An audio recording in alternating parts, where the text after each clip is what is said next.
APR c'est le charme de la démocratie dañu nekk ci jàkkaarloog ñoo xamante ni xam nga la plupart du temps soo perdee pouvoir da ngay am benn temps boo xam ne pour nga exister day métti. C'est arrivé au Parti socialiste. Parti socialiste bi ñu perdee pouvoir en 2000 ba ñu ñëwaatee dafa métti woon trop ci ñoom. D'accord. nga gis PDS ba ñu perdee pouvoir bi en 2012.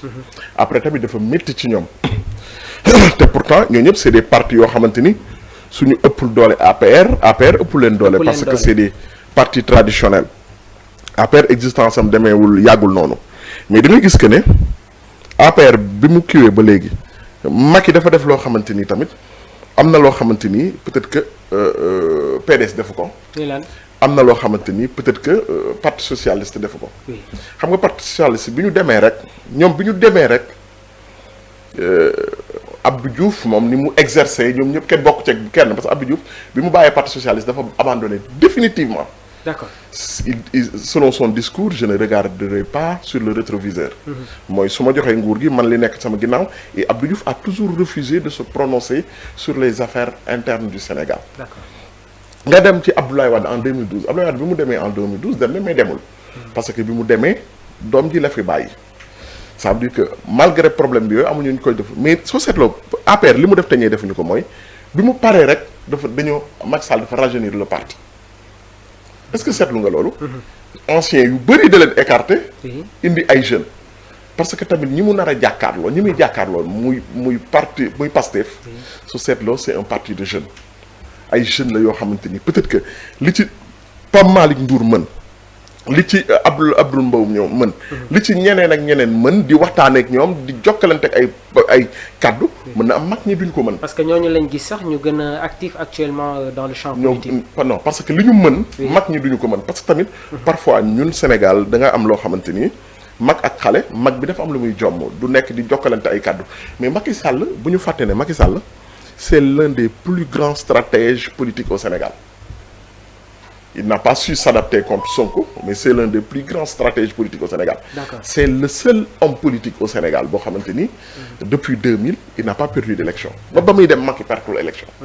loolu nag stratégie politique la. Très bien. stratégie politique mooy wane nit ki malgré bu nga yor pouvoir boo demee da ngay dem te bàyyiwul loxoom parce que les gens pensaient que ne bu demee dafay génne loxoom ci APR.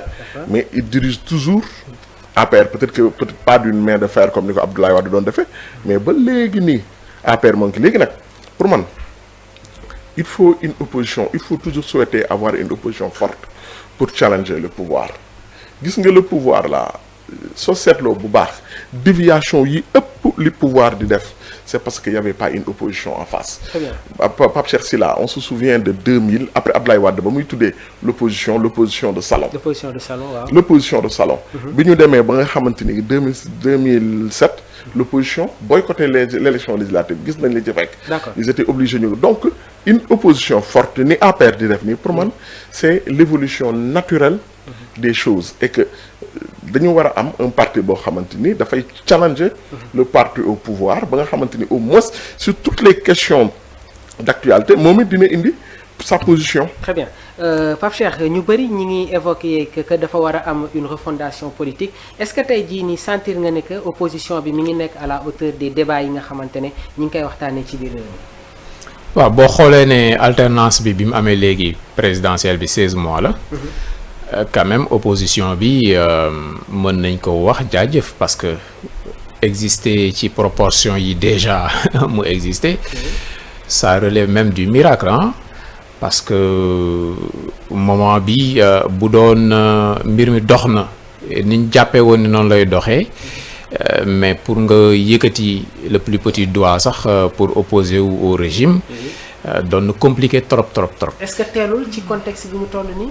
waaw teel na mais mu ngi dem ci rythme bu Sénégal di demee. D'accord. Les choses vont tellement vite dans ce pays que voilà des fois c'est compliqué nga suivre ko am na réew yoo xamante ni presse bi pour raconter histoire yu vrai yi nga xam mooy am au quotidien sur le plan politique sociétal ou économique des fois sax daf ci def tuuti xorom quoi pour histoire bi. ñu mën ko jaay mu xaw a neex mais fii les histoires sont par moments tellement invraisemblables que yow. boo ko nettalee ni mu amee sax ñeneen ñi da leen di heurter. Bon, pour dire que les choses vont très très très vite dans ce pays.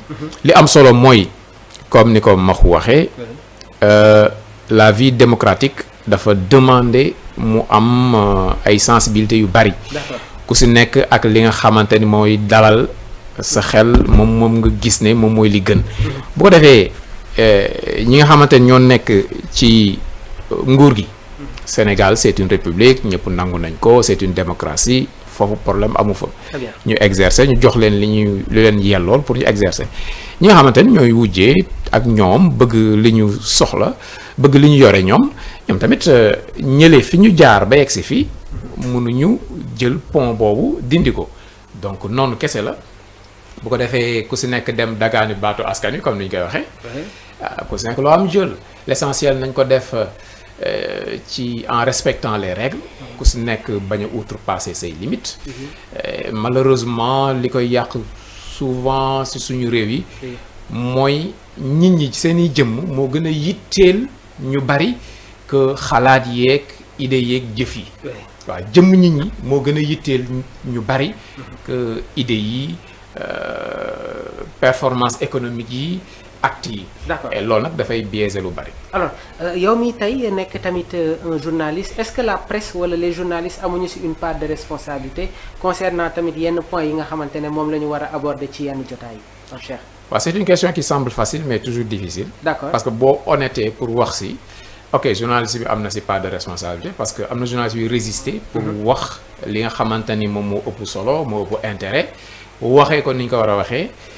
am na journalistes yoo xamante ni dañuy suivre mouvance bi parce qu'ils font du journalisme pour lan pour ay sénégalais defuñu ko pour ay chinois. defuñu ko pour ay japonais defuñu ko pour ay américains. pour ay sénégalais lañ koy defee. et sénégalais yooyu ñoom dafa ñoo am besoin dañoo am lu ñuy laaj. d'accord boo ñëwee foo xamante ni ñëpp. laaj ñu xaaral la foofu. ok mango la ñuy lekk nga bëgg ñëw jaay leen xaal boo moytuwul da ngay lambale da ngay xool fi ngay jaay quartier bi ngay jaay mango moo leen gën a loola xaal nga jaayee loolu am na ñoo xamante ni noonu lañ koy. Parce que tamit l'économie de la presse est trop fragile. L'entreprise même presse est fragile. Donc loolu daf lay dicter d'une manière ou d'une autre am na ñoo xam dañuy résister mais on a la presse qui nous ressemble. Très bien presse bi ñu mérité. ak bi nga xamante ni moom lañ tollool. au Sénégal jàpp naa ne boobu lañ yore. Des analyses signées Pape Cheikh Sylla ak Maxu Mandela. mais soo ma ko mayee foofu noonu oui. c'est très important parfois tamit dañuy xas juste la presse. mais est-ce que du àdduna bi moo toll foofu. yow mi nga xam ne da nga nekk sport je te donne un exemple Pape Cheikh tamit je te signale qu'il est très sportif. et très sport même. Parfois des exigences je te donne un exemple boo xam ne ñëpp dañ koy le classico. Il y a nu mu tuddati Mbappé. au Real Madrid mu dem ba benn moment mu amoon benn numéro am na benn joueur bu ko fa jiitu woon war a jël numéro boobu yàlla dañ ko promettre woon sax le numéro 10 mais le club a forcé que ne bu ñu jël numéro 10 bi jox ko Mbappé jox ko keneen Enrique bu ñu ko jël ñu jox ko nañ ko jox Mbappé parce que ça va pousser les gens à acheter plus le numéro 10 comme le numéro 10 est un numéro attractif bu nekkee ci Mbappé dafay doubler suñu la nee Barcelone c'est 4 dernières années Messi mi nga xam ne moo fa jógee ça fait presque 4 ans moo ëpp li muy jaay maillot même moo ëpp li muy jaay maillot ña fa nekk nii ça veut dire que aspect lucratif boobu noonu dafa am lu muy jouer. Très bien. te donc presse bi tamit soit da ngay jaay li nit ñi di seetaan li ko Pape Cheikh waxee dafa am solo presse bi dafa fragile trop.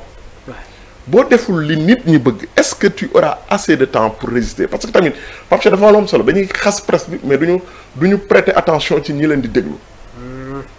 non parce que presse bi bu fekkoon kenn déglu ko on a la presse qu'on mérite. mais est-ce que tamit loolu c'est pas une redevabilité exigée. non te loolu c'est pas aujourd'hui Pape Cheikh tu te souviens de Abdoulaye Wade ba mu naan man seen journaux yeeg seen kii du ma ko seetaan.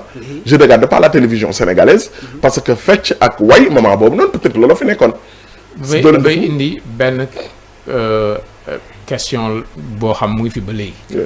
mooy lan mooy problème mu presse dëggantaan. C'est vrai. problème presse dëggantaan mooy problème mu autonomie. autonomie. presse bu mënal boppam. da ngay indépendante da ngay libre da ngay def li nga gëm. ak liggéey li bu nga baax ko bëggee. c'est ça. ba pare liggéey day am qualité. mais presse boo xamante ni ci wàllu koom mënalul boppam dara day nekk presse boo xamante ni mais ku si nekk yaa mun nga ko utiliser. c'est vrai. lu am na jamono pour nga gis koo xamante ni day gisaane naan la lii mooy xew suba lii mooy xew ginnaaw suba. mu dem ci rajo bu sérieuse c'était impensable. C'est vrai. léegi ñu ngi ci rajo yëpp parce que dañuy joxe xaalis. ñu jox leen temps d'antenne. ñu ngi ci télé yëpp même publicité dañ ko daan def tri. am na ñoo xamante ni am na produit yoo am boo ñëwee même boo indee say millions da naan yow du ma la defal publicité sama télé. D'accord. parce que dëppawul ak samay valeur léegi on prend tout parce que xiif moo ñëw.